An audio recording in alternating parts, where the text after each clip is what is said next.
Lovely. I'm looking forward to this. I've been looking forward to it because, again, just before I do an introduction, I like having conversations. So I think with you, especially, you're teaching me, because in our role as social workers, we meet you guys so often. And listening to you, you teach me a lot. This is a real expose, you know. Oh no. I'm gonna get the sack tomorrow, isn't it? You know, this is the scary part, right? You got to be careful what you say, but we'll look after you. I'll edit out anything incriminating. Yes, please do. But to be honest with you, I've been ready to be quite honest, to be honest. So most of the things, or nearly all of the things that I will say to you quite honestly, I've said already at work. So yeah, shouldn't be too bad. All right. Well, if you're looking for a job, I've got one for you just in case. What is it's social work? No thanks. I'll talk to some friends of mine. I've done the family support work. That's it. I can't be calling children's social care for 2 seconds again. I can't do it. It traumatized me. Yeah. Trauma's the word. All right. I'm going to introduce. Welcome to the social work race. Today we're talking with Kimberly again, and she has been informing us what's going on, I guess, behind the scenes at CAMHS and how CAMHS works, and some of the maybe political stroke social issues that exist that we haven't really had open conversation about. So welcome back, Kimberly. And if you hear her sipping her tea, it's okay. It's late at night. This is how we have to do the podcast. So that's fine. And yeah, welcome back. Please share. Before you carry on, guys, please share. Please subscribe to the channel. It will help the channel and it will help others to get this info. It really does help. So that's all. We're not asking for money yet, but we're asking for your support by just sharing and downloading on whatever you do. It really does help. And so we have Kimberly back. I appreciate the time, Kimberly. She puts herself out just to talk to us. Last time we had you on, it was a real eye-opener. And I remember when we spoke behind the scenes, and there was stuff you wanted to say, but we knew we couldn't fit it in the episode. Yeah. And I'm like, I don't want you to open a can of worms and then we can't put them back in. Do you know what I mean? But welcome back anyway. So yeah, you work at CAMHS, and as a social worker with adolescents, we will be talking to you all the time, making referrals to you guys all the time. Cannot get through to you guys at any time. We are wanting to actually. Let me just share this with you. Let me take off. Let me let some of my steam off on you, if that's all right. Please do. Yeah, okay. I want to talk to someone from CAMHS, but it's really difficult sometimes. I can't change your mind. I can't twist your arm, because I feel that the needs of this child are X, Y, and Z. So it can be frustrating to work alongside CAMHS, but the reality is everybody's under pressure.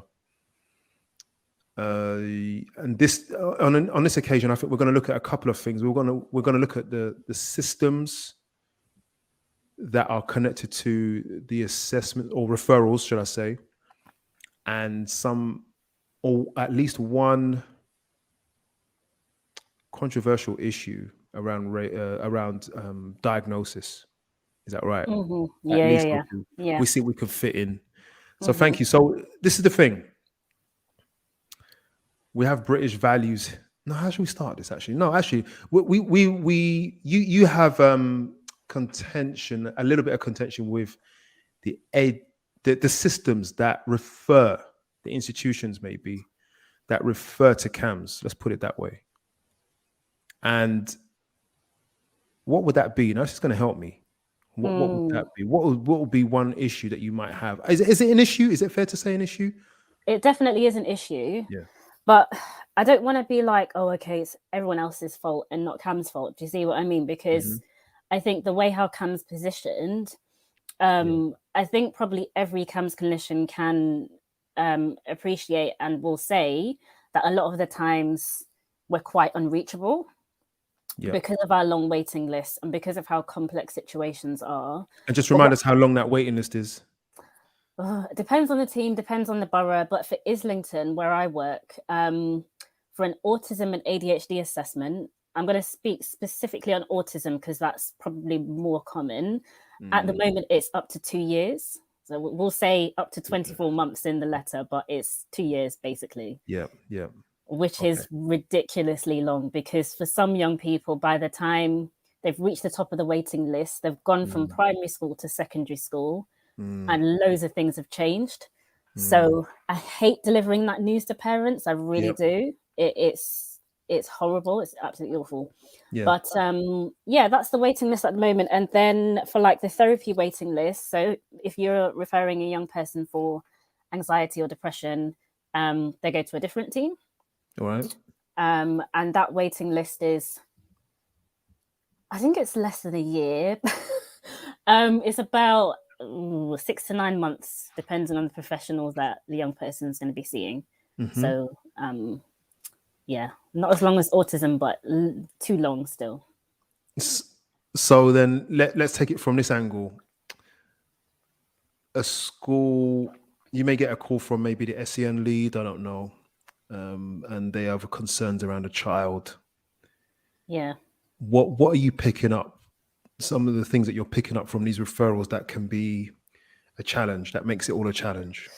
Yeah, I think one thing that's a big challenge is a lot of the times the way how schools are set up, because any challenging behavior disrupts the learning of a child, right? Yeah. And you're more likely to see the behavior difficulties than the mental health difficulties, because young people are very good at hiding anxiety, depression, and things like that. So the school will then refer a lot of the times for, okay, this young person is challenging authority, is destructive, is scratching their arms and elbows, and is refusing to do certain things. And then when we see the young person, it's like, well, actually, this young person's probably autistic. So they can't cope with the school environment as it is, because there's way too much stimulation and there's way too much focus on getting the A grades. It's a lot of pressure. So actually, the work that we try and do with schools is around changing the environment. So this is what I mean about what you put on a referral can help determine the care a child gets from CAMHS. Yeah. And I don't want to say, your referral has to be perfect. This is for anyone, even for CAMHS clinicians that are referring out, to social care and stuff like that. The referral doesn't need to be perfect, but it needs to be, enough information, and it needs to be an idea of what you think the young person needs. And there needs to be a conversation between yourself and the family so that they know that you're referring in and what for. What is the, I'm being educated now. What is the relevance of scratching their arms? So for young people with autism, to be fully honest, I saw a young person today, so this is kind of fresh. Do you see what I mean? So the referral was anyway. So the scratching the scratching their arms. A lot of young people with autism, because they can't cope with the environment, there's a lot of sensory overload, a lot of stimulation. So one way of trying to cope with that is by scratching their arms, because like when we get stressed, even as adults, right? And we might get stressed and then we notice that we're scratching our heads, we're like tapping our toes or whatever that is. That's quite normal. For a young person with autism, that's even more frequent because they just can't cope with the environment. A lot of them, because they have huge difficulties with their social communications. You might see a lack of eye contact, for example. And because the social demands, especially in secondary school, are so high, that a young person with autism that really struggles with eye contact and social communication, that's where the scratching and the repetitive behaviors come from. When I say repetitive behaviors, like rocking backwards and forwards, fiddling with their hands, and stuff like that.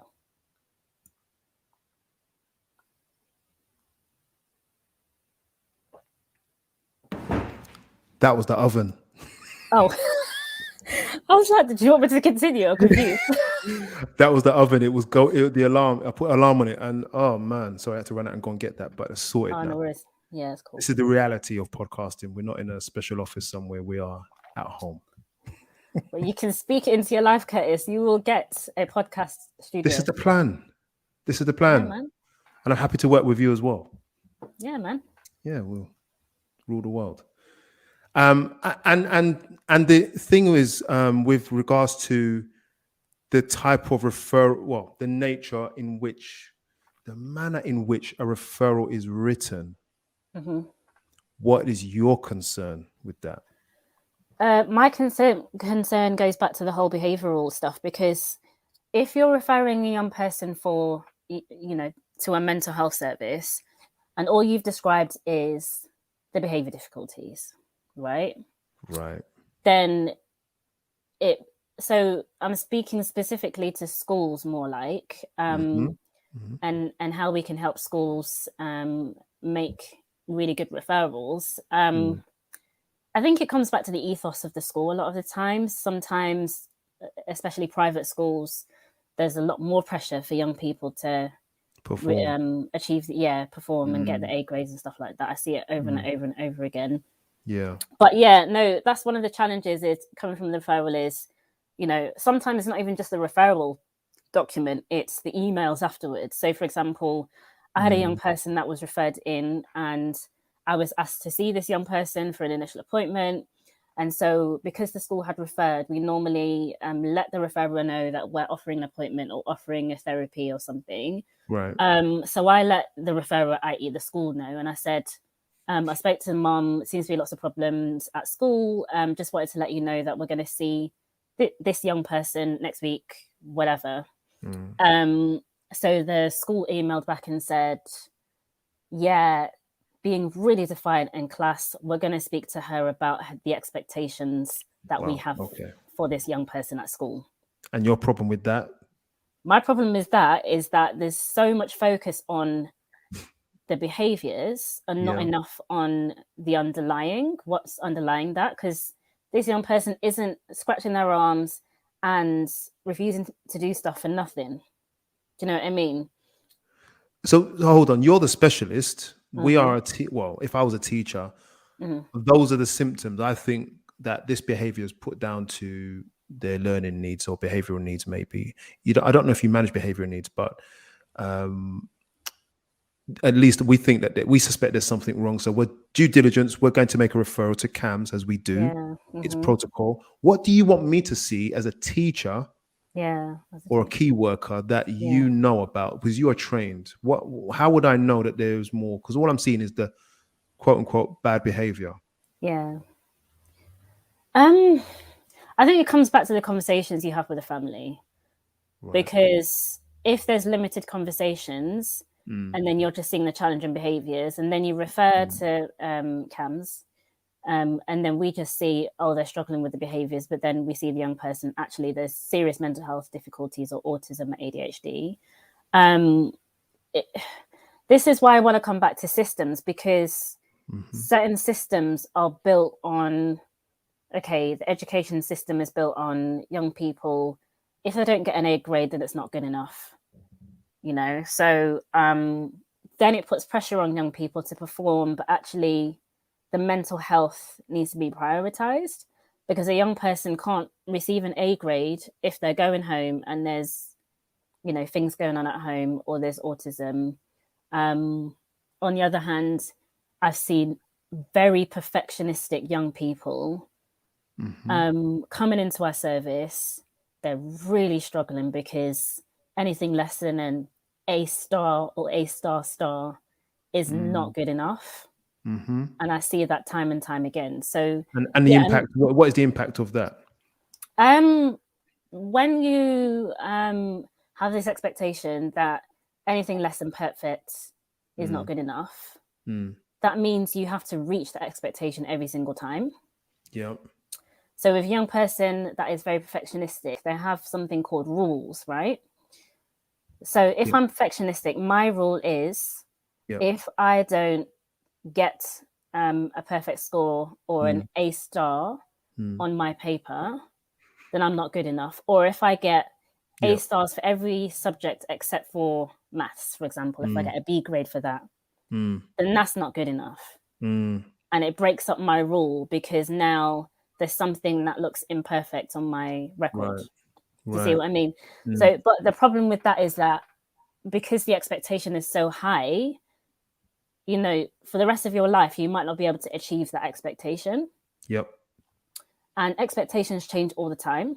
Yep. And life happens sometimes as well. And not every young person needs to get, you know, an A grade. Or if you're naturally good at something, yeah, you might get the A grade. But if you're not really that interested in geography, for example, and you're still putting pressure on yourself to get an A grade. I remember when I was at school back in the day, and I don't really remember there being as much pressure to get all A's. I wasn't fussed, if I'm honest. Well, it's funny you say that, and I'm going to come back to the awareness part of it. But I remember when I was in school, we were streamed. So I was in the middle class from the beginning to the end. Yeah. Middle to bottom. So there was 5. I was in like the 3rd. I don't know. Yeah. Okay. Middle. It felt like middle to bottom anyway. In the mid grade. And there was no expectation at all. So yeah, that times have changed, I guess, because but again, it would depend, because those in the top 2 grades, there you could see there was a lot of expectation. They carried themselves differently, and so there was segregation, and then it developed a level of hatred, and that's something that I know that it can all lead to as well. Yeah. But then there's a lot of comparisons then, because if I get an A star, you know, if I get an A and my friend gets an A star, then that's a problem. So yeah. I don't know how we get around that one, but I guess we could stream differently. We could do things differently, but I think the government wants to do what Europe does, and you know, everyone is looking at a grade to see how good we are. And it has created a lot of problems, I guess, is what you're saying. And I want to go back then on the back of that to that issue we were talking about, where, you know, if I'm a teacher, I'm only seeing bad behavior. Are you suggesting that teachers need to be trained to be more aware of what they're saying? Absolutely. Yeah, go ahead. Sorry. Yeah. This is why we spend so much time in schools, because a lot of the times it's not just seeing the individual young person. It's actually about seeing the school, because there are certain changes that the school can make in order to make life better for every young person, you know, whether you've got anxiety or not, whether you've got depression or not, whatever. So that's why we, you know, lots of schools are like, why won't you see this young person? Why won't you see this young person? Yes, we see the need, and yes, they probably do need therapy, but without the environment changing, there's limited, or the progress is a lot slower than it needs to be.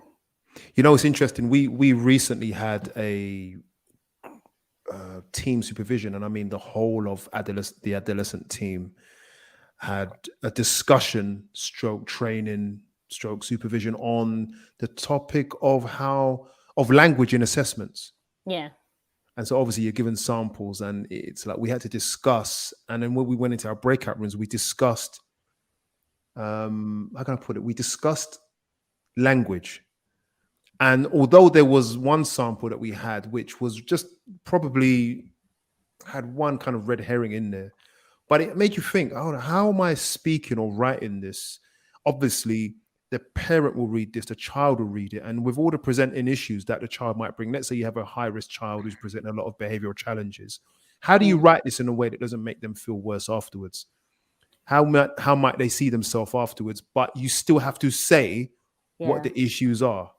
And so it made us pause and think, how can we write assessments in a way that is, I guess probably more supportive, recognizing the problem, as opposed to just pointing out all the negative. Because it's funny, because when you have I'm sure you've been in strategy meetings maybe. And sometimes you might go to one and you'll hear maybe a teacher or maybe someone who's not so highly trained, and I don't mean it in any derogatory way, and the language varies, right? Yeah. And sometimes you hear things, you're thinking, is that your teacher? Yes, Mm, exactly. mm, So, I mean, how you can write mm. assessments and reports is what you're saying. Yeah, yeah. That's a big question. Yeah. Well. I guess my question then would be, what Yeah. do you want to see What do I want to see? in a referral? What do you want to see more of that will help the referral? Hmm. Um, we need to see, say, for example, what makes. I think when you do your social work assessment, you work, you see the young person, and then you see, the parent, and then you see, whoever else is significant in the family. Um, we like to see the perspectives of the young person. A lot of the Right. times, the young person's voice is missed out of referrals. Mm-hmm. I think for you as social workers, you're probably a lot more mindful of that, is what I will say. Mm-hmm. But sometimes it still gets missed out. So oftentimes when you start seeing a family, and you probably get this a lot of the times, the parent wants a referral into CAMHS right now, right? Mm-hmm. But you don't necessarily have enough information at that point, unless they're suicidal and harming themselves. Yeah. Um, so what we would say is take time to spend with a young person. Make sure you get the young person's voice in there, as Mm. well as the parent and carer's voice, because that can give us a really good insight into maybe why the problem is being maintained.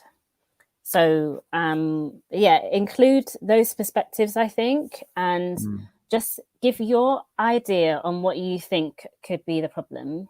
Yeah. Even if you think it's, the wrong idea, it's not Mm. about whether it's the wrong or right idea, because Mm. it's your perspective. Do you see what I Mm. mean? And Mm-hmm. then we take it from there. So if you say in your referral, I assessed this young person, I did a family assessment, a child in need assessment, or whatever it is, um, and I think that this young person might have ADHD, or I think that this young person might have depression. This is why, this is what they said, this is what the parent and carer thinks.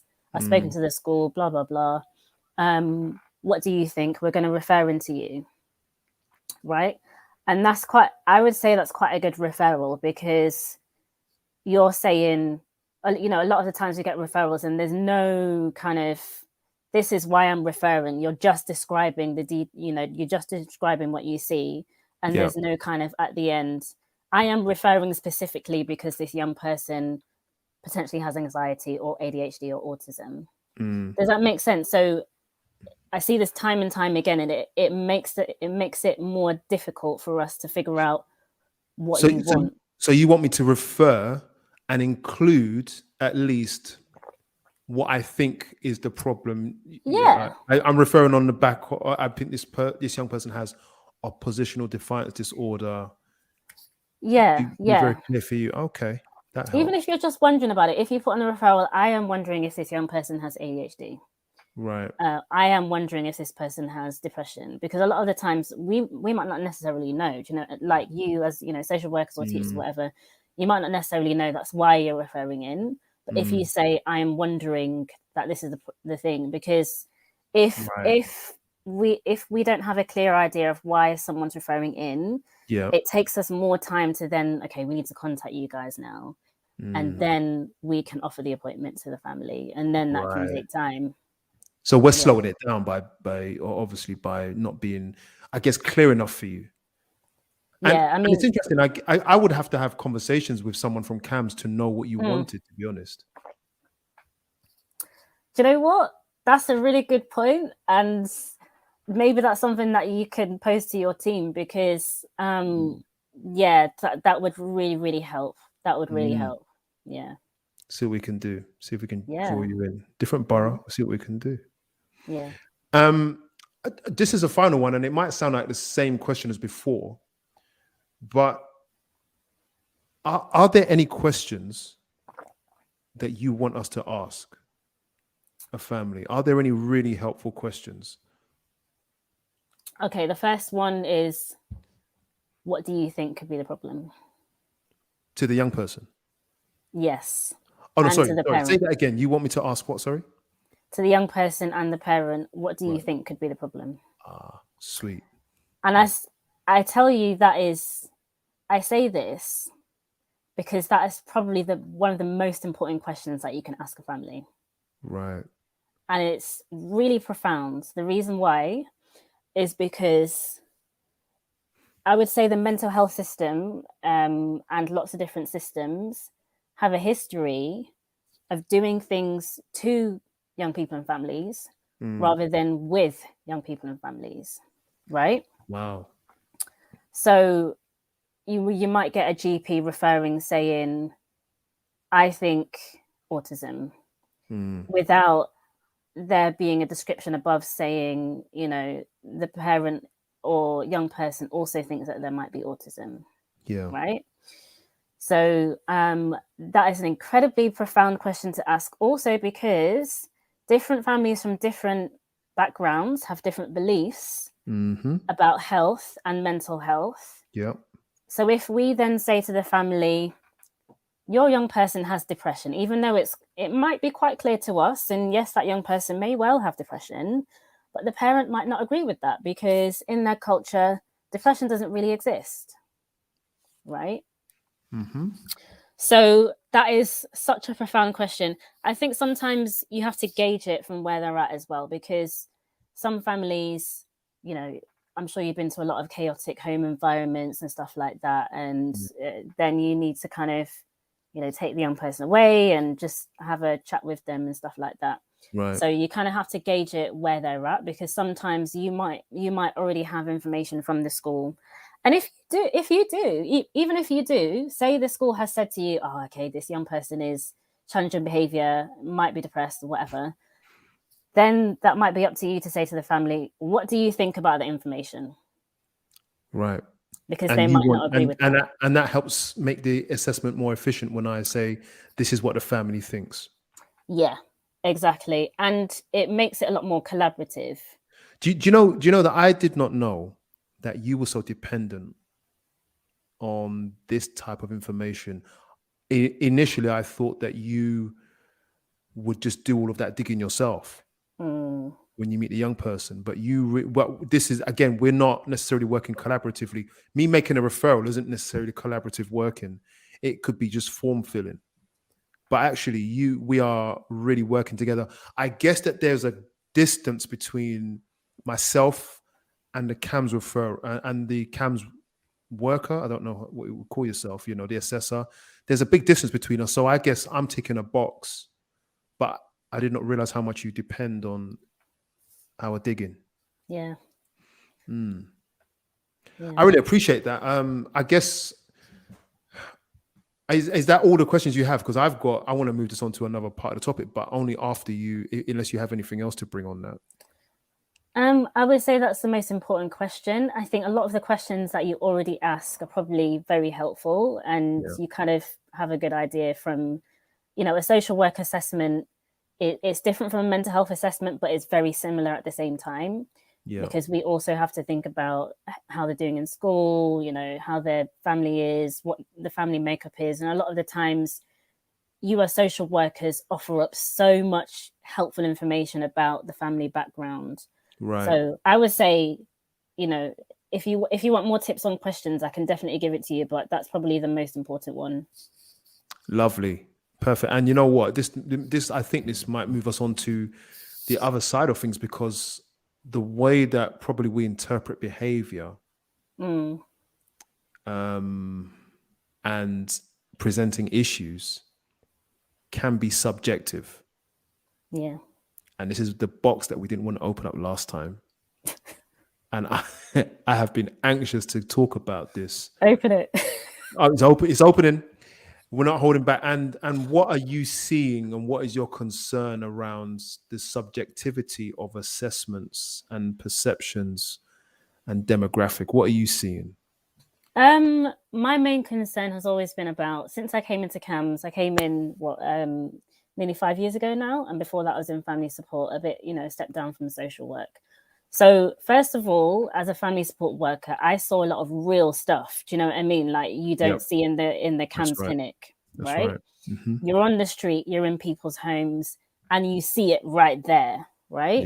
You see the poverty. So I came into CAMHS thinking, This is a real problem in Islington. What's CAMHS doing about it? What? Yep. Okay. You got me on the edge of my seat. Sorry. What's CAMHS doing about it? So Uh-huh. I started off in CAMHS, and my natural thing, because I like spending time with people as well, quite naturally. Mm-hmm. So my natural reaction is quite funny, actually, now that I think about it.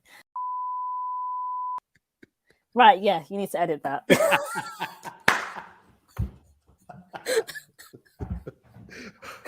Okay. Just ask the question again. Don't worry. Okay, no worries. All right. So this moves into a topic that I'm on the edge of my seat for. And this is something that we were going to deal with last time. And it looks at how subjective referrals and assessments can be. Mm-hmm. And I guess my question to you is, what is your concern from what you've experienced, especially when it comes to demographic and outcomes or whatnot, whatever you want to look at in that field? Yeah.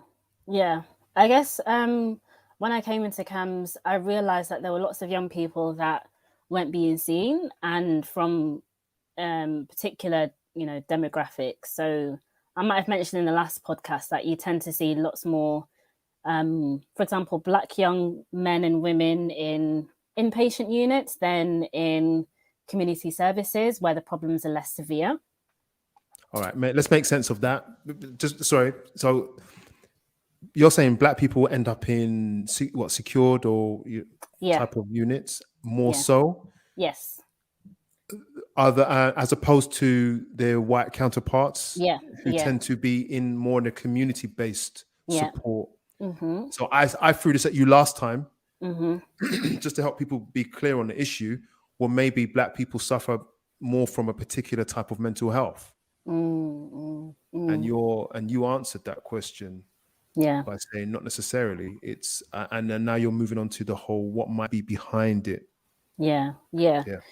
I mean, you can look at it in different ways. You can look at it in a way that's kind of like, well, maybe young Black people also struggle, experience another layer of, for example, discrimination and racism that have a everyday impact on young people and families. And we're talking not just in this generation, but in the generations gone before us, from, centuries ago, when obviously we existed before slavery and colonization, but from thinking about like slavery and the impact that it's made on all the generations up until now. I'm going to talk about specifically in the West, so the UK, because we're in the UK context. Sure.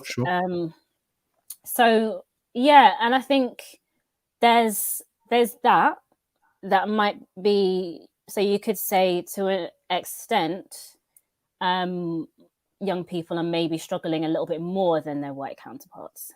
Young Black people, Young Black people, sorry, I like what you said. There is definitely another layer to this that we are going through that we're probably not even fully aware of. But I like to just make that clear. Yeah, go ahead.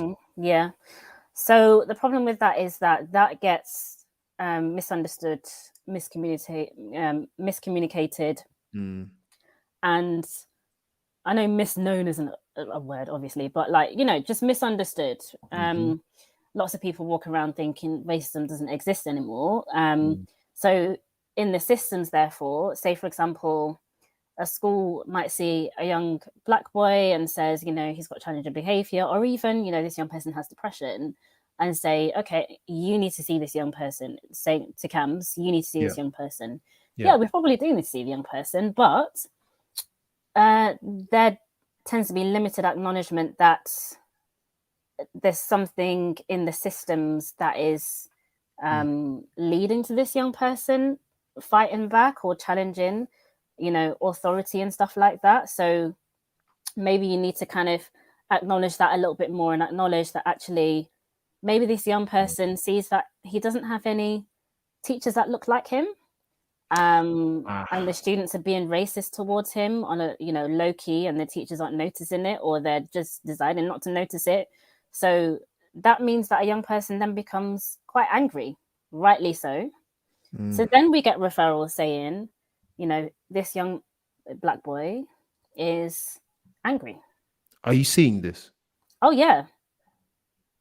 And I've, you know, we share this concern as colleagues in the service. And I'm particularly prime to it a lot more because, you know, I'm a black woman myself. So I'm very much so primed to thinking about this. But you can probably speak to some of my colleagues in my service that will say the exact same thing. You know, we get referrals saying this young black boy is angry. And it's like, well, hold on a minute. Why are they angry? Maybe they have a right to be angry because the system is institutionally racist. So, I mean, there could be so many different reasons. So I think it's that the miscommunication or just not understanding that behaviors come from somewhere, they don't come from nowhere. This is, I like to provide answers and guidance. And I think that we can make an effort. I will urge us both as professionals to make an effort to guide the listener, maybe those who are not Afro-Caribbean, African of descent, to hear what we're saying and to offer them guidance as to how to navigate this. Yeah. You know, anger on the surface is just, it just looks like the same thing everywhere, right? Yeah. But if we peel back the layers and we're looking at black people, we're not just saying only black people get angry. We're actually looking at the outcome. Yeah. So you're saying it goes further.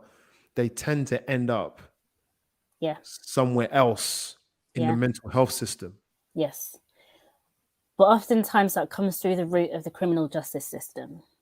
So because they've got challenging behaviors and because they might seem to be really angry, they're more likely to get in trouble with the police and, you know, authorities and stuff. So then the criminal justice system were like, well, this young person was lashing out on the street and so on. We had to arrest the young person, but they also need sectioning. So then they end up going into inpatient services. Hold on. Let's go back. You made a big jump there. Right. Not your fault, because I think that jump is the jump in the system. Let's start that again. They've been picked up in school as being angry, and then they end up in the criminal justice system. Take it from there. Let's just be clear about what's happening here. Okay. So you could just repeat what you said, because there was a jump between there and jail. So basically, to start from the beginning. So we've got a young person who might be, you know, black Afro-Caribbean descent, and they live in, I don't know, Islington. I'm just going to say Islington because I know Islington.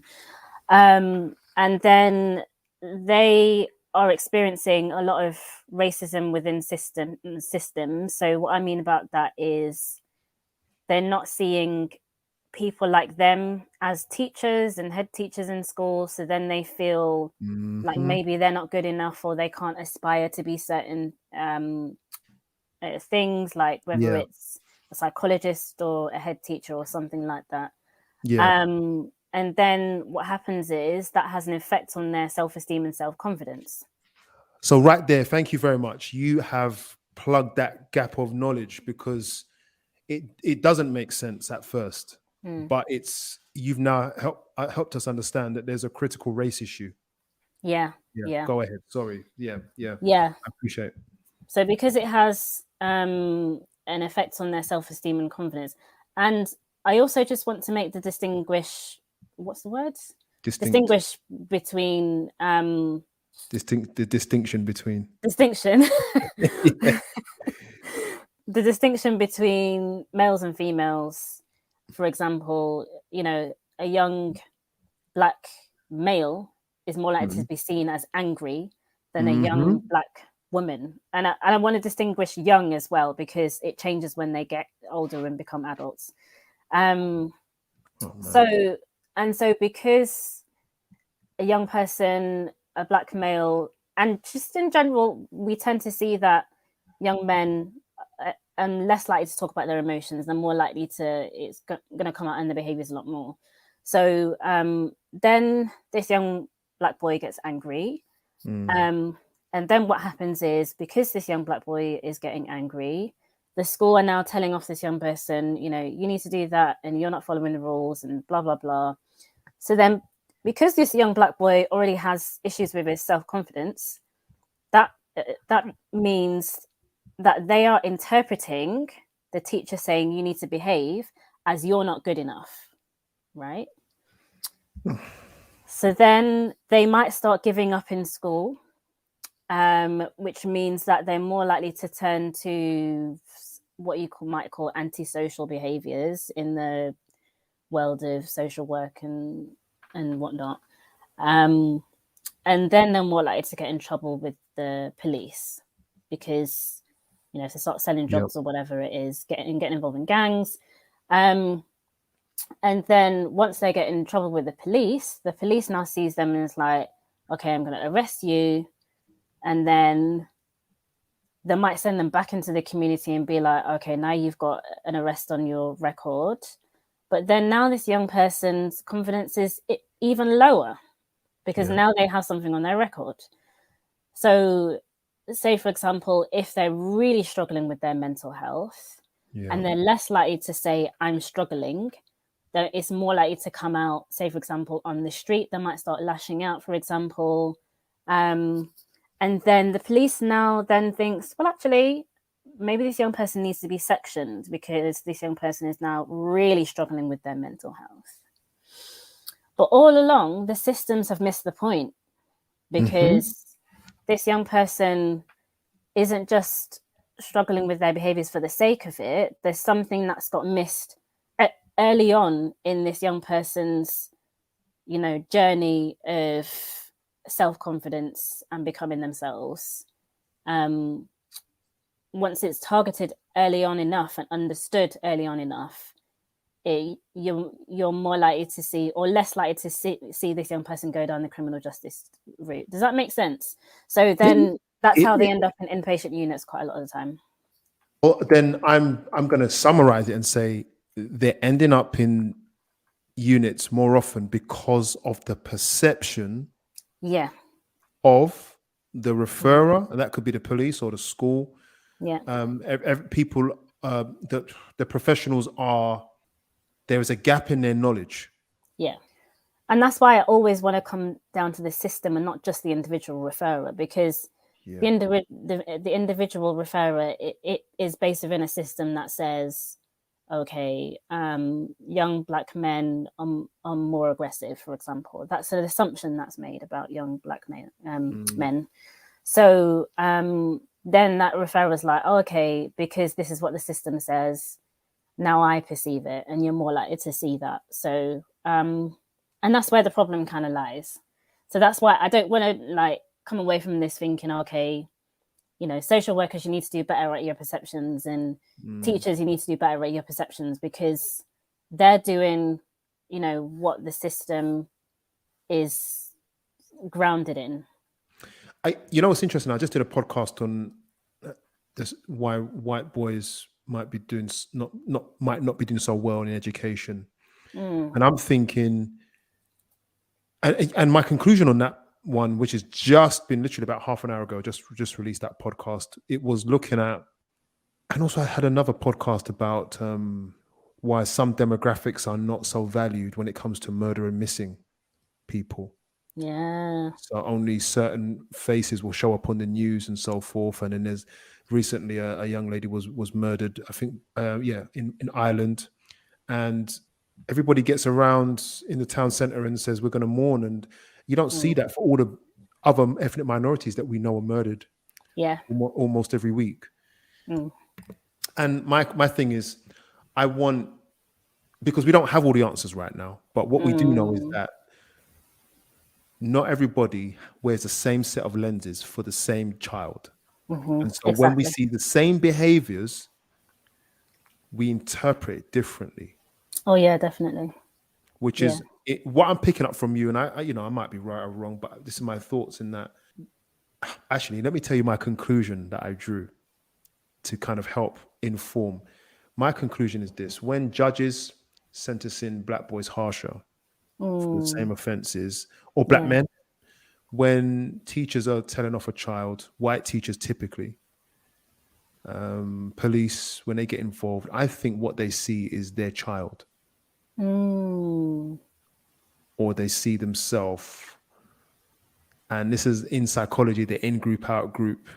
When they see someone else, and we see this throughout America and in politics throughout the world, which is quite hot now. There's a lot of right-wingism and left-wingism. There's more division now.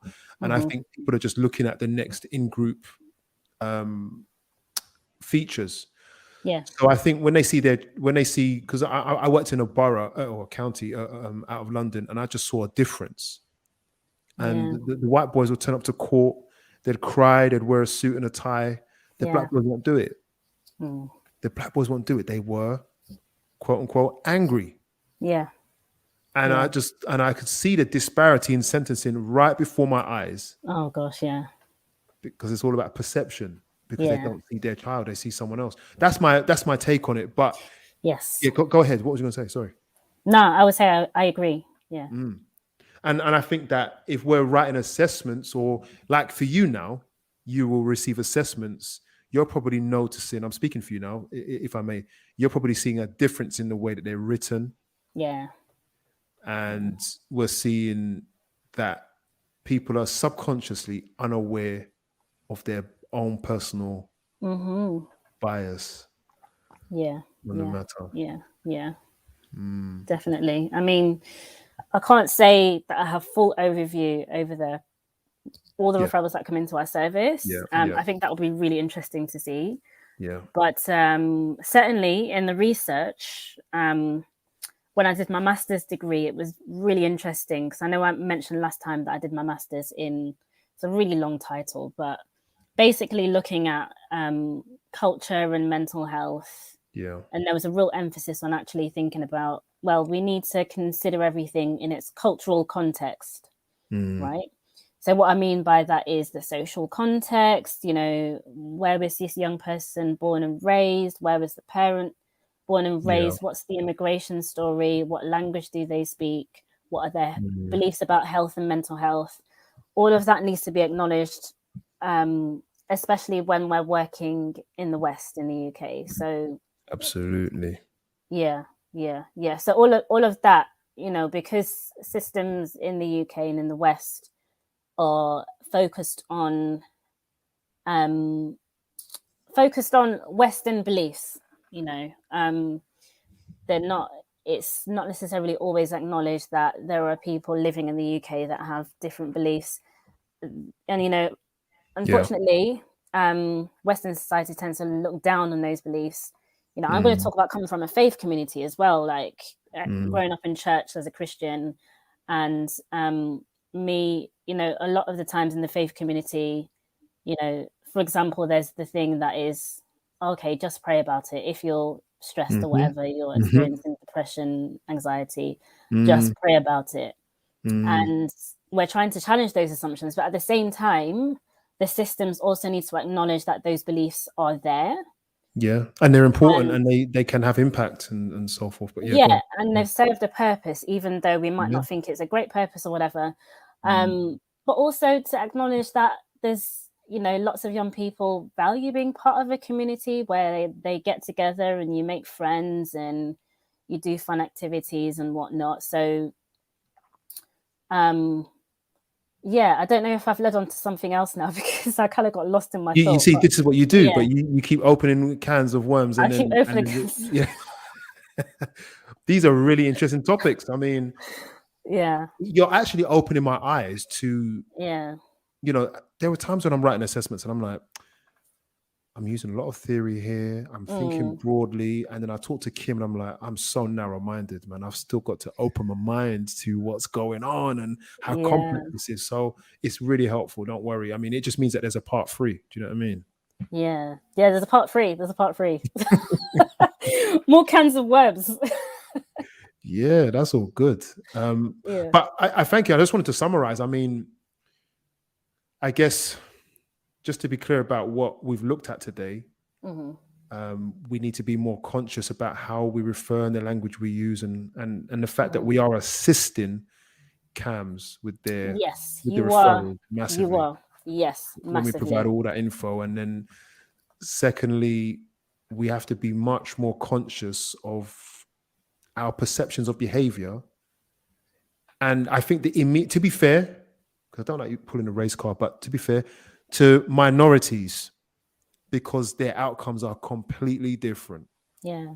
when it comes to mental health, not because of their needs, but because of our interpretation of people's behavior, their behaviors, not understanding their history. And Yeah. just to lead us on, I think that people can think that Mm. because no one's being lynched Yeah. and because slavery was abolished only 150 years ago, what's the problem? Mm. The problems don't exist. Mm. I do, what do you want to say to that, Kim? I'll just throw it at you off the cuff. I mean, trauma is intergenerational, right? So when we think about our parents, Yeah. My grandfather might have been born in the 1930s, for example, 1940s. Yeah. And that's a very different era where, racism was something that was a lot more obvious, in the UK, in the US, in the West. We have the West and the world has a history of slavery existing and colonization. Trauma doesn't go away overnight. Yeah. And the reason I also say this is because, say for example, if my granddad grew up without his parents Yeah. because he got taken away from his parents very young, right? So now him as a young person, as a child, is growing up without parents and seeing all sorts of trauma. Yeah. Then my granddad is now going to come up with coping mechanisms. And one of those coping mechanisms could be, I don't deserve to be helped. So then if my granddad thinks that I don't deserve to be, he doesn't deserve to be helped, Yeah. that might lead to the belief now that mental health is a normal conversation now. They might think, what is this mental health? Like, I endured a lot worse than I just you. got on with it. Yeah, I just got on with it. There's certain things I can't say to my Jamaican grandma. Do you see what I mean? Yeah. Because Yeah. she's like, "You're tired?" Yeah. You're Yes, tired. I'm tired.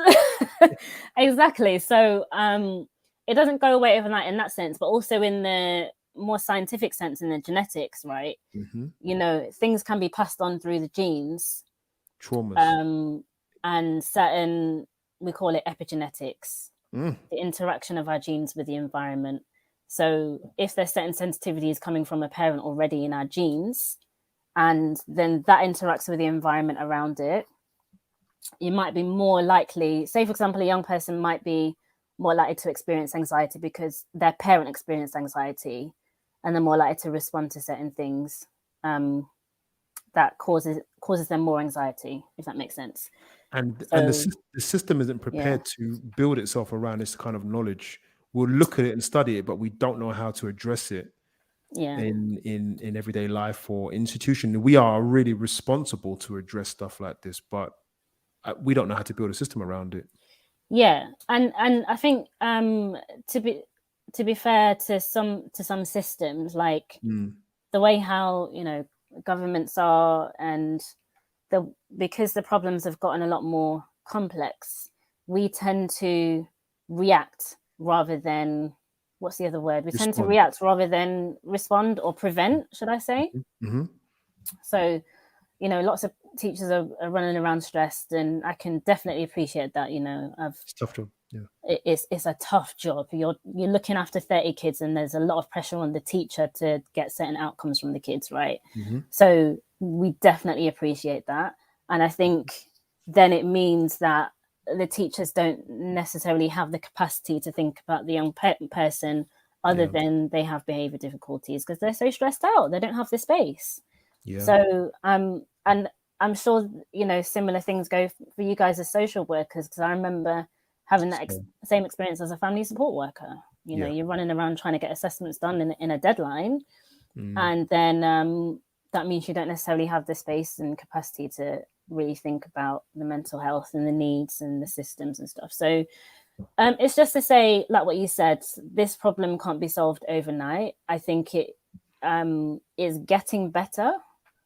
We're having more conversations about it. In a way, in some ways. In fact, the fact that we're having this conversation might mean something. The fact that we're having it, exactly. In some ways, I think the way how governments respond to things have a huge impact on things. You know, if you start cutting things, that means more families are in poverty. That means more children grow up in traumatic environments. That is going to have an impact. So, yeah, I think just to summarize as well with you, Curtis, like these problems can't be solved overnight, and I think that's where the frustration comes from referrers that are referring into CAMHS, because we all have the same goal. We all want the problem to be fixed. We don't want young people suffering. We don't want families suffering. And in an ideal world, the young person can be referred tomorrow and seen next week, and then the therapy can start the week after, right? I wish. That's what we all want. Yeah, we all want that. But, you know, the way how the world is, it's made it really difficult for that to happen. So, yeah, I think we just need to be patient. Everyone needs to be more patient, and it's hard, but I think what you're saying, Curtis, is what can help the referral at least is just by spending time and getting the young person's voice, understanding what their beliefs are, and really going from there and what they believe is a problem, because by collaborating with them, you're more likely to get a better outcome from your referral. I really appreciate tonight. I thank you for your time. You've opened my eyes. I'm thinking now, right now, it's almost my bedtime. I'm like, in my mind is like, how am I going to write this referral tomorrow? See, this is what you got me doing before bed, which is quite normal really, because this job, it doesn't leave your mind. So I even might come to you for therapy, to be honest. But the therapists need the therapy too, you know, Curtis. I'm telling you, well, you know, that's your problem. Look after me, you look after yourself. But yeah, I appreciate the time, and you know, you've opened up a can of worms. I've written it down because it's on my screen. Yeah, you see, this is what Kimberly does. So Kimberly, we'll see you again. Guys, please share, please subscribe to the channel, please download, do what you got to do, make this, get everyone aware. This was such a crucial podcast for social workers. It was just raw and informative. We have to be more aware. So thank you for your time. We'll see you soon, Kimberly, and we'll see this audience soon. Although it's a podcast, we can't see you, we can see you. Take care and look after yourselves. Thank you.